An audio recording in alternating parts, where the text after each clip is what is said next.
AWS cloud. AWS క్లౌడ్లో మనకి compute, network, storage, automation. ఏ క్లౌడ్లో అయినా ఇవే ఉంటాయి. సో కంప్యూట్, నెట్వర్క్, స్టోరేజ్ మూడు ఆప్షన్స్ మనము చూసాము. సో ఇది మీ రెగ్యులర్ అప్లికేషన్ డెవలప్మెంట్లో ఏ విధంగా చేసుకోవాలంటే మీరు పిహెచ్పి కానీ, పైథాన్ కానీ, డాట్ నెట్ కానీ, జావా కానీ ఎటువంటి అప్లికేషన్ డెవలప్మెంట్ చేస్తున్నా సరే ఇప్పుడు వరకు నేర్చుకున్న ఏదైతే క్లౌడ్లో ఏవైతే నాలెడ్జ్ ఉందో అవి సరిపోతాయి. ఒక అప్లికేషన్ని ఏడబ్ల్యూఎస్ క్లౌడ్లో మీరు రన్ చేసుకోవాలంటే అది మీకు సరిపోతుంది. ఏడబ్ల్యూఎస్ ఈసీ2లోకి వెళ్ళి ఈ గుంటూరు ఇన్స్టెన్స్ లాంచ్ చేసుకొని ఫ్రంట్ ఎండ్ అక్కడే డెవలప్ చేసుకొని బ్యాక్ ఎండ్ అక్కడే చేసుకొని డేటాబేస్ కూడా అక్కడే ఇన్స్టాల్ చేసుకుంటే మనకు ఒక యూఆర్ఎల్ వస్తుంది. బ్రౌజర్లో ఓపెన్ చేసుకొని మన వెబ్సైట్ని రన్ చేసుకోవచ్చు. కెపాసిటీ ఎక్కువ కావాలనుకుంటే ఎక్కువ పెద్ద కెపాసిటీ ఉన్న ఇన్స్టెన్స్ టైప్ తీసుకొని రన్ చేసుకుంటే సరిపోతుంది. సో అది ఒక మీరు డెవలప్మెంట్ చేసే ఎటువంటి అప్లికేషన్ అయినా సరే ఆ విధంగా హ్యాండిల్ చేసుకోవచ్చు. అది బేసిక్ సెటప్ అన్నమాట. మినిమల్ కాస్ట్తో అయిపోతుంది. మెయింటెనెన్స్ కొంచెం ఎక్స్ట్రాగా ఉంటుంది, ఎందుకంటే అన్నీ మనం ఒకే ఇన్స్టెన్స్లోనే సెటప్ చేస్తాం కాబట్టి. ఇప్పుడు అలా కాకుండా ఏడబ్ల్యూఎస్లో ఉన్న మిగతా అన్ని ఫీచర్స్ వాడుకుందాం అనుకుంటే ఒక్కొక్క ఫీచర్ ఒక్కొక్క ఫ్లెక్సిబిలిటీని, కంఫర్ట్ని ప్రొవైడ్ చేస్తాయి. సో అవేంటో ముందు ముందు చూద్దాము. ఈరోజు ఒక ఇంట్రెస్టింగ్ టాపిక్తో మనం చూద్దాం. ఇప్పుడు మొన్నటి వరకు మన ఏడబ్ల్యూఎస్లో ఒక ఇన్స్టెన్స్ లాంచ్ చేస్తే దానికి వాడు ఒక డొమైన్ నేమ్ అనేది ఇచ్చాడు. దాన్ని డిఎన్ఎస్ నేమ్ అంటారు. అది మీరు బ్రౌజర్లో ఓపెన్ చేసుకొని చూసుకున్నారు, లేదా ఐపీ అడ్రస్ కూడా బ్రౌజర్లో ఓపెన్ చేసుకొని చూసుకున్నారు. ఆ నేమ్స్ అనేది అమెజాన్.కామ్ అని చివరిలో పేరు ఉంటుంది. అది అంత ఫ్యాన్సీగా నేమ్ ఉండదు. ఆ, ఒక పెద్ద నేమ్ ఉంటుంది, అది మనం గుర్తుపెట్టుకోలేము. కానీ గూగుల్.కామ్ మనం ఈజీగా గుర్తుపెట్టుకోవచ్చు. పేటిఎం.కామ్ గుర్తుపెట్టుకోవచ్చు. ఫ్లిప్కార్ట్.కామ్, అమెజాన్.ఇన్ ఇలాంటివన్నీ డొమైన్ నేమ్స్. షార్ట్ కట్ నేము, ఈజీగా ఐడెంటిఫికేషన్ ఉంటుంది. కాబట్టి దాన్ని డొమైన్ నేము అంటారు. సో ఆ డొమైన్ నేమ్ అనేది ఇప్పుడు ఏ విధంగా ఏడబ్ల్యూఎస్లో మనం వాడుకోవచ్చు, ఏ విధంగా దాన్ని పర్చేజ్ చేయొచ్చు, ఏడబ్ల్యూఎస్లో ఎంత రేట్లు ఉన్నాయి, దాన్ని మనం మన వెబ్సైట్కి ఏ విధంగా రీడైరెక్ట్ చేయాలని చూద్దాం. ఇక్కడ చూస్తే ఒక యూజరు myWebsite.com అనే నేమ్ని గుర్తుపెట్టుకోవడం ఈజీ. అది ఏడబ్ల్యూఎస్ డొమైన్ నేమ్ని పెద్దగా ఉంటుంది కదా, మనం రీసోర్స్ లాంచ్ చేసినప్పుడే వచ్చేది, అది గుర్తుపెట్టుకోవాలంటే కష్టం. సో కాబట్టి మన షార్ట్ కట్ నేమ్ని, మన ఫ్యాన్సీ నేమ్ని మనం వాడుకుంటాం. సో దీన్ని ఎలా చేయాలంటే ఫస్ట్ మనం ఒక ఈసీ2 ఇన్స్టెన్స్ లాంచ్ చేద్దాం. ఆ ఈసీ2 ఇన్స్టెన్స్లో మనకు తెలిసిన ప్రొసీజర్ ప్రకారం ఇంజిన్ ఇన్స్టాల్ చేద్దాం.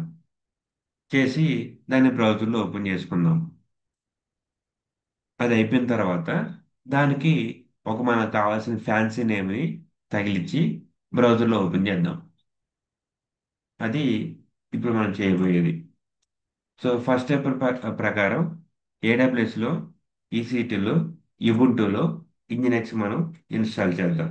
అలా చేయాలంటే మనం ఈసీ2లోకి వెళ్ళి ఇన్స్టెన్స్ మీద క్లిక్ చేసి లాంచ్ ఇన్స్టెన్స్ ఆప్షన్ వాడి అందులో ఈ ఇన్స్టెన్స్ నేము ఇబుంటూ అని ఇస్తాను. 24.04 లేటెస్ట్ తీసుకుంది. Instance type T2.మైక్రో. కీ పేరు ఇబుంటూ అని ఆల్రెడీ ఉంది.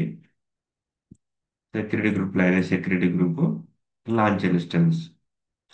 సో 1 or 2 minutes మీకు తెలుసు ఈ స్టెప్స్ వాడితే మనకి ఇబుంటూ ఇన్స్టెన్స్ రెడీ అవుతుంది. రెడీ అయిన తర్వాత మనం దానికి కనెక్ట్ అయ్యి ఇంజినెక్స్ ఇన్స్టాల్ చేసి కమాండ్స్ రన్ చేస్తే ఇంజినెక్స్ ఇన్స్టాల్ అవుతుంది.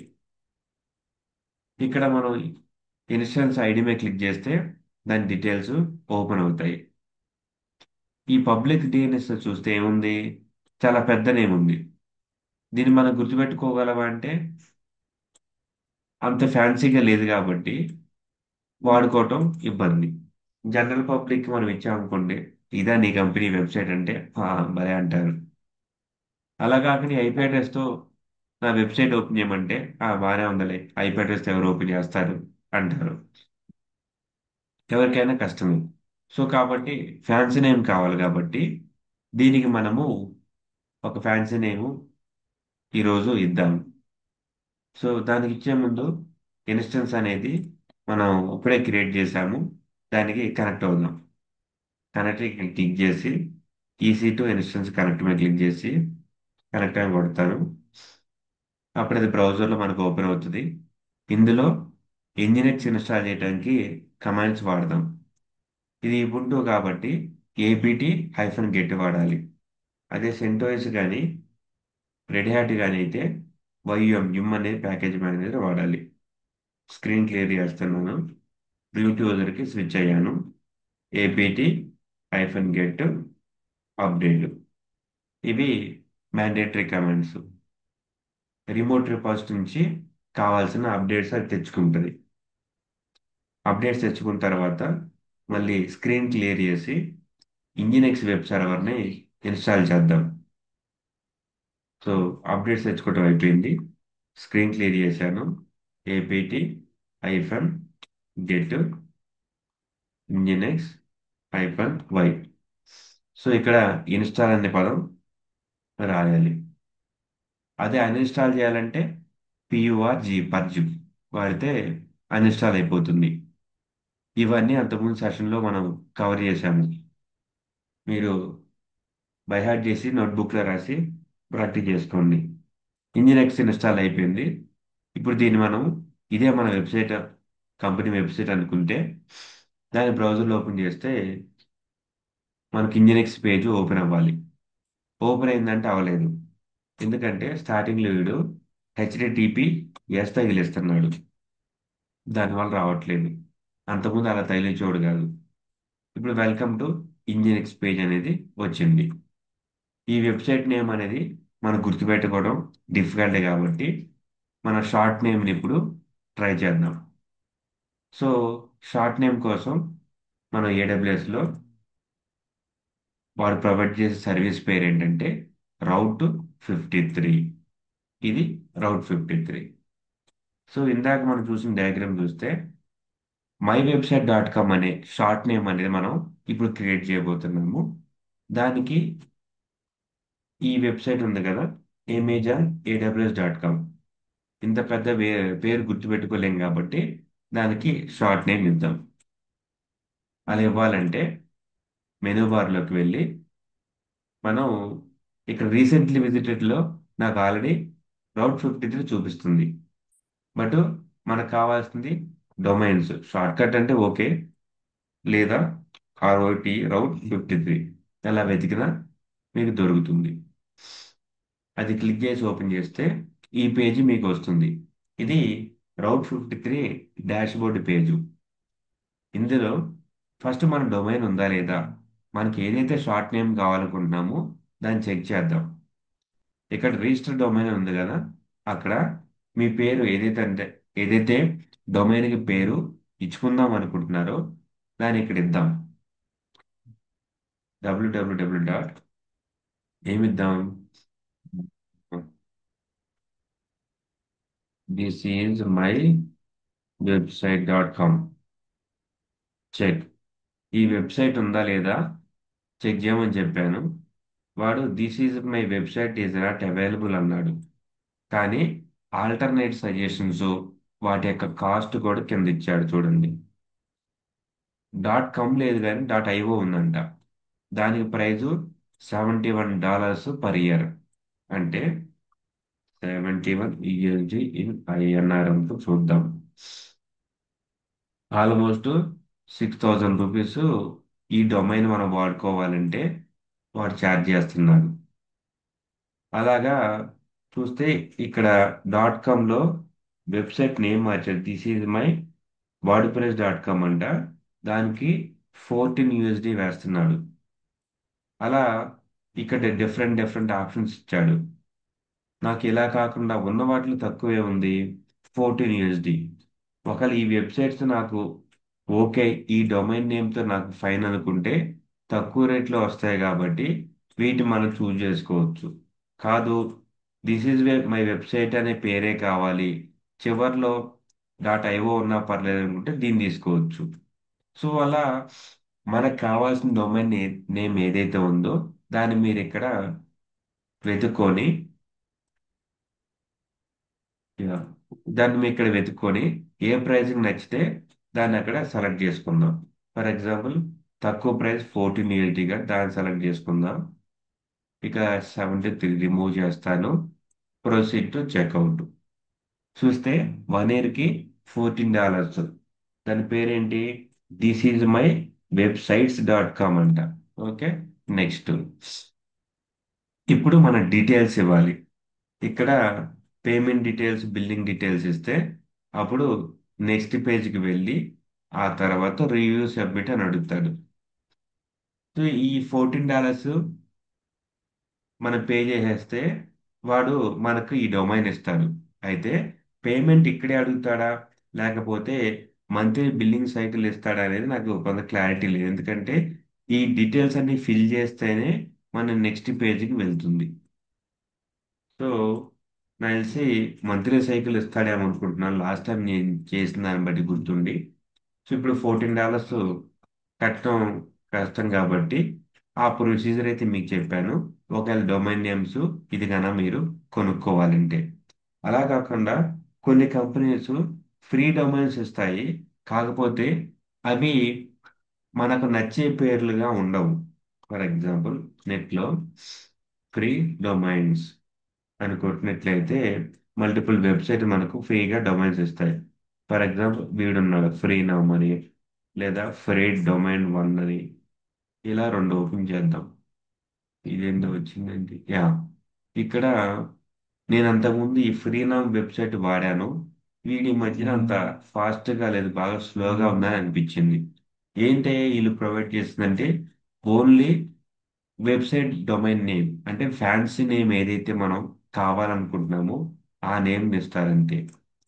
సైన్ ఇన్ క్లిక్ చేసి వీడు లాగిన్ అడుగుతున్నాడు. సో లాగిన్ చేద్దాం. ఎస్, లాగిన్ చేసాము. వీడి సర్వీసెస్లో రిజిస్టర్ ఏ న్యూ డొమైన్ మీద క్లిక్ చేస్తే మనకి ఈ పేజ్ ఓపెన్ అయింది. ఇందులో నేను ఆల్రెడీ కోరుకున్న నరేష్ అనే వెబ్సైట్ ఉందేమో ట్రై చేశాను.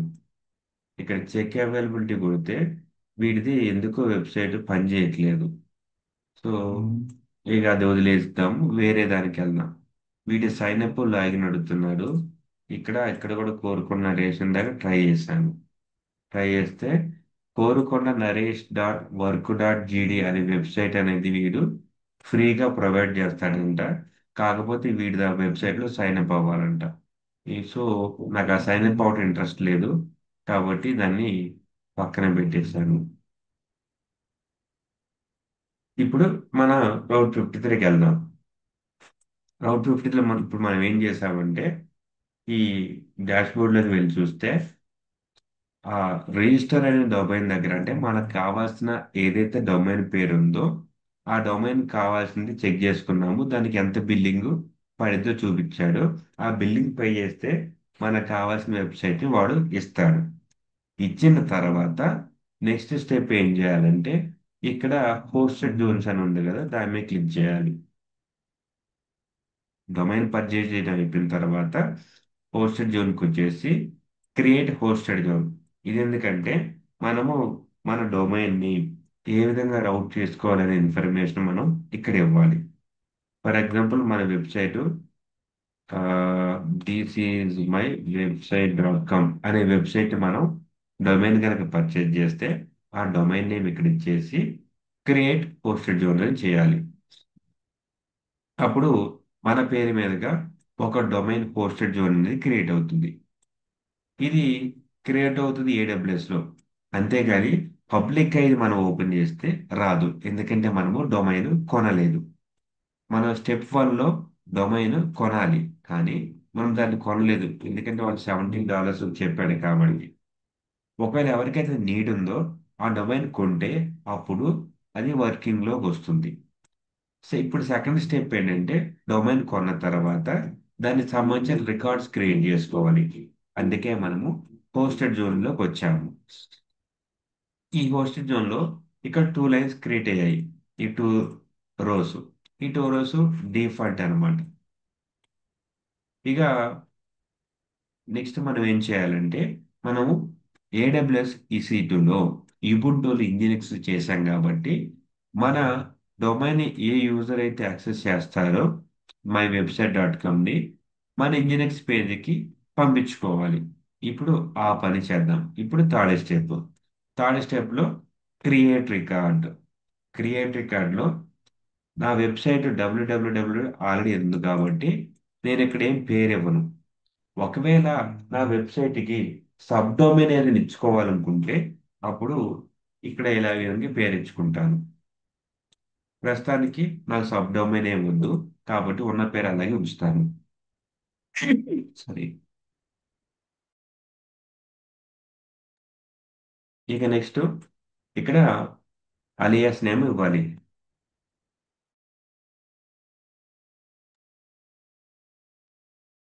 సబ్ డొమైన్ ఏమి వద్దు కాబట్టి నేనేమి ఏమి ఇవ్వట్లేదు.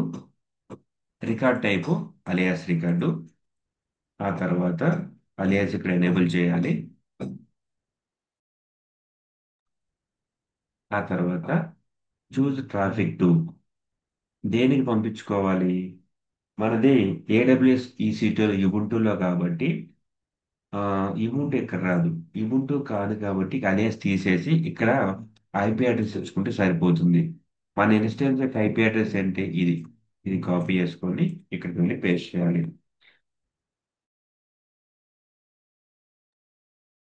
సో ఐపీ అడ్రస్ పేస్ట్ చేసిన తర్వాత క్రియేట్ రికార్డ్. అప్పుడు ఏం జరిగింది, మన వెబ్సైట్ ఏదైతే ఉందో ఈ అలియాస్ టైప్లో మన ఐపీ అడ్రస్కి వెళ్తుంది అనమాట.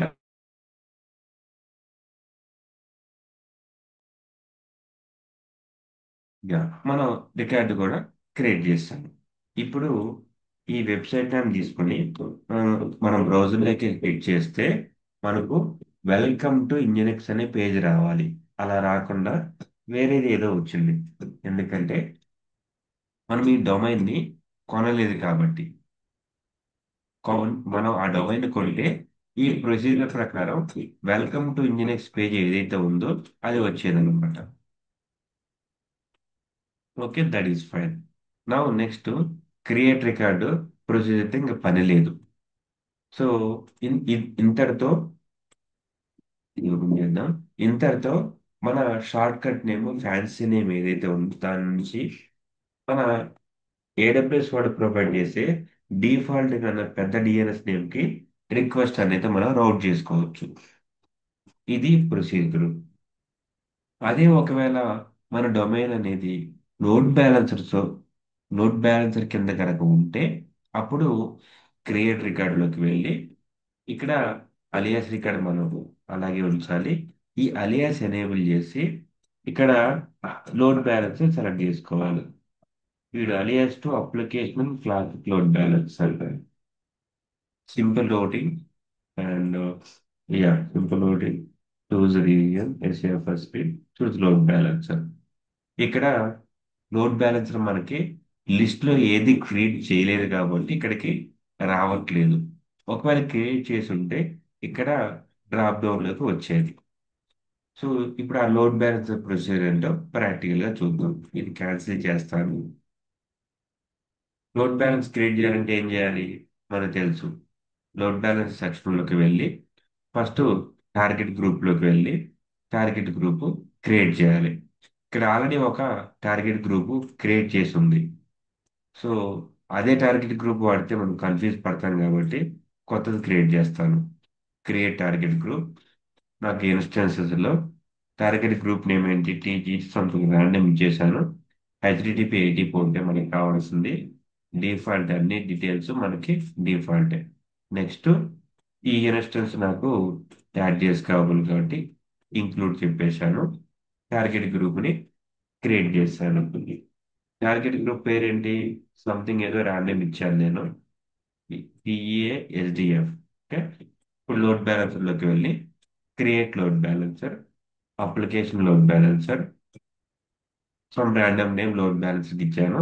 అది ఇంటర్నెట్ ఫేసింగ్, IPv4, అన్ని అవైలబిలిటీ జోన్స్ నేను సెలెక్ట్ చేస్తాను.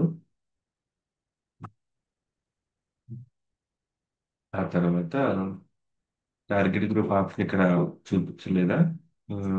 యా.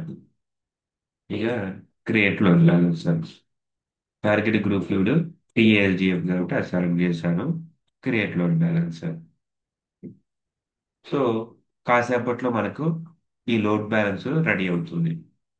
అప్పుడు ఈ రౌట్ 53లోకి వెళ్ళి పోస్టెడ్ జోన్లోకి వెళ్ళి మన దిస్ ఈజ్ మై వెబ్సైట్లోకి వెళ్ళి క్రియేట్ రికార్డ్ క్లిక్ చేసి సబ్ డొమైన్ నాకేం అవసరం లేదు, అలియాస్ రికార్డ్ సెలెక్ట్ చేసుకొని మనకు కావాల్సింది అప్లికేషన్ లోడ్ బ్యాలెన్సర్. మన రీజన్ US ఈస్ట్ 1 కాబట్టి దాన్ని మనం సెలెక్ట్ చేద్దాం. US east 1. ఇందులో లోడ్ బ్యాలెన్సర్ వచ్చేసింది. Create record with specified name already exist. Okay, మనం ఆల్రెడీ IP అడ్రస్కి రౌట్ చేస్తున్నాం కాబట్టి అదే పేరుతో ఉంది అంటుంది. సో మనం ఏంటంటే దాన్ని డిలీట్ చేస్తే అప్పుడు ఇది వర్క్ అవుతుంది. క్యాన్సిల్ కొట్టేసి దాన్ని డిలీట్ చేద్దాం. దీన్ని delete record, delete. Okay, create record alias మనది ఏది కావాలి, లోడ్ బ్యాలెన్సర్, రీజన్ US కాబట్టి US east 1, load balance select చేశాను, క్రియేట్ పెట్టాను. సో ఏం జరిగింది, మనం రెండు ప్రొసీజర్లో రెండు ఇప్పుడు ప్రాక్టీస్ చేసాము. ఇప్పుడు ఇక సమ్మరైజ్ చేస్తాను. ఏం జరుగుతుందంటే డయాగ్రామ్ అనేది, యా, ఒక యూజర్ అనేది ఒక షార్ట్ కట్ నేమ్తో మన వెబ్సైట్ని యాక్సెస్ చేసుకోవాలంటే ఈ రౌట్ 53 ప్రొసీజర్ వాడాలి. రౌట్ 53 మనకు కొత్త డొమైన్స్ ప్రొవైడ్ చేస్తుంది, లేదా బయట ఎక్కడైనా మనం ఫ్రీ డొమైన్ తెచ్చుకుంటే ఆ రికార్డ్ని ఇక్కడ మనం ఎంటర్ చేసుకోవచ్చు, అంటే రీడైరెక్ట్ కూడా చేసుకోవచ్చు. MyWebsite.com అనే షార్ట్ కట్ నేమ్తో మన AWSలో EC2 ఇన్స్టెన్స్లో రన్ అయ్యే ఎటువంటి అప్లికేషన్ అయినా సరే మనము యాక్సెస్ చేసుకోవచ్చు. దానికోసం చేయాల్సిన ఫస్ట్ స్టెప్ ఏంటంటే మనకి డొమైన్ క్రియేట్ చేసుకోవాలి. రౌట్ 53 డాష్బోర్డ్లోకి వెళ్తే రిజిస్టర్ డొమైన్ అని ఉంటుంది. ఇక్కడ డొమైన్ రిజిస్టర్ చేసుకోవాలి. డొమైన్ రిజిస్ట్రేషన్ అయిపోయిన తర్వాత హోస్టెడ్ జోన్లోకి వెళ్ళి మనము హోస్టెడ్ జోన్ క్రియేట్ చేసుకోవాలి.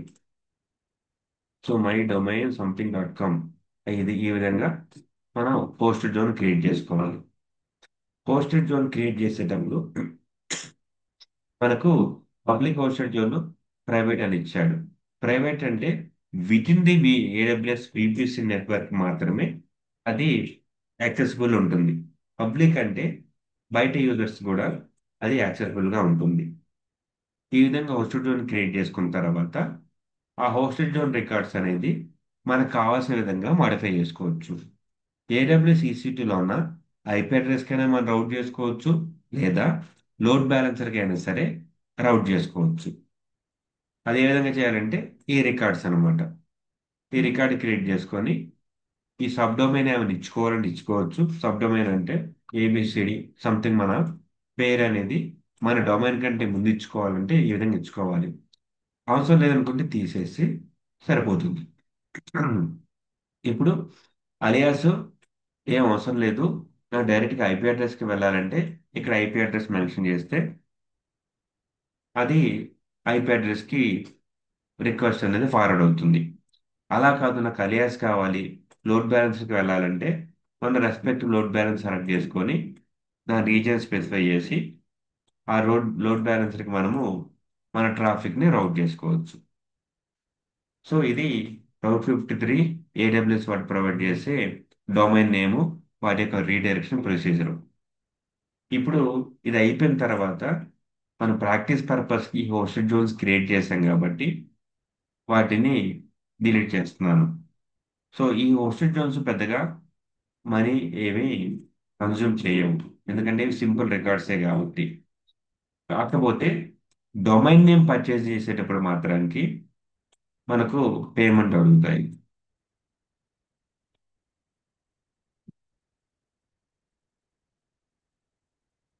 Something as you must first delete all resource records and dependency. లోపల ఉన్నవి రికార్డ్ సెట్ ని డిలీట్ చేయమంది కాబట్టి ఈ రికార్డ్ సెట్స్ అయితే ఉన్నాయో వాటిని డిలీట్ చేద్దాము. అన్ని ఒకేసారి సెలెక్ట్ చేస్తే పోవట్లేదు. సరే, వన్ బై వన్ చేద్దాం. డిలీట్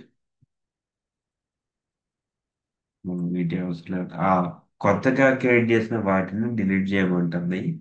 డిఫాల్ట్ గా వచ్చిన వాటిని డిలీట్ చేసిన పని లేదంటుంది.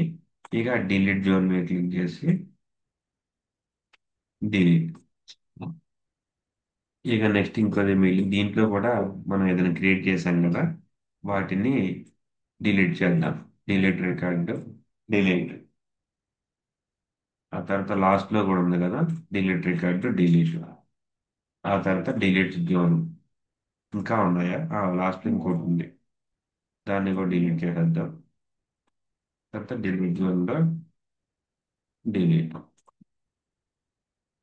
ఈ విధంగా రౌట్ 53లో అన్ని రికార్డ్స్ ని how to connect outside domain server. ఏ విధంగా బయట ఉన్న డొమైన్ సర్వర్ ని కనెక్ట్ అవ్వాలని క్వశ్చన్ అడిగారు. అదే ఇప్పుడు దాకా చెప్పింది యాక్చువల్గా. మనకి ఫస్ట్ రిజిస్టర్ డొమైన్ ఆప్షన్లో మన డొమైన్ ఏదైతే ఉందో దాన్ని వెతుక్కోవాలి. ఇది అవుట్ సైడ్ డొమైన్ అనమాట. కాకపోతే మనం డబ్బులు కట్టాలి. ఒక $15, $14 మనకి ఏదైతే డొమైన్ కావాలో ఆ పేరు మీద డబ్బులు కడితే ఈ డొమైన్ రెడీ అవుతుంది. ఒక 2-3 అవర్స్ ఈ డొమైన్ రెడీ అయిపోతుంది. డొమైన్ రెడీ అయిన తర్వాత అప్పుడు పోస్ట్ జోన్లోకి వెళ్ళి ఆ డొమైన్ నుంచి ట్రాఫిక్ EC2 రెసిడెన్స్కి వెళ్ళాలా, లోడ్ బ్యాలెన్స్కి వెళ్ళాలా అనేది పోస్టెడ్ జోన్లో మనము స్పెసిఫై చేయాలి. అప్పుడు మనం సింపుల్గా ఆ డొమైన్ బ్రౌజర్లో ఓపెన్ చేస్తుంటే మన EC2 ఇన్స్టెన్స్లో రన్ అయ్యే అప్లికేషన్ అనేది ఇక్కడికి వచ్చి ఓపెన్ అవుతుంది. ఎలాగంటే ఇక్కడ చూసారా, వెల్కమ్ టు ఇంజినెక్స్ పేజ్ ఎలా వస్తుందో ఆ విధంగా వస్తుంది అనమాట. ఎప్పుడు మనం ఈ డొమైన్ కొనుక్కొని ఆ హోస్టెడ్ జోన్లోకి వెళ్ళి రికార్డ్స్ ఎంటర్ చేస్తాయి. అర్థమైందా? ఇంకా డౌట్ ఉందా?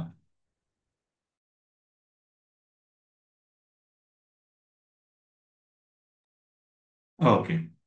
సో ప్రాక్టీస్ చేయండి. ముందు బుక్లో నోట్ డౌన్ చేసుకోండి. మిగతాది ఇక రేపు చూద్దాం. Thank you.